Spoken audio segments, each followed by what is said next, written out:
What is the law of attraction? I am so tired of people thinking that the law of attraction is this magical mumbo jumbo spiritual energy that magically just hits you. No, it's not. Let me explain.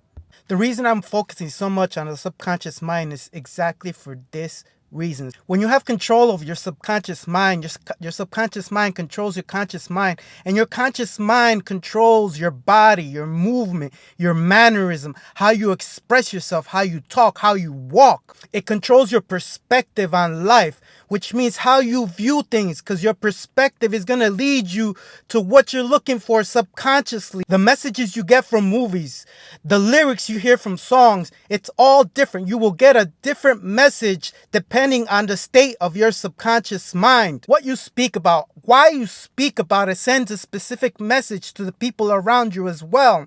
Sending out your message, what you're requesting, putting it out there, not for the universe, for the people around you that are getting your message. If you want love, be love. You're going to send out that love message. People are going to be attracted to you because of love. It's how you act, how you treat people.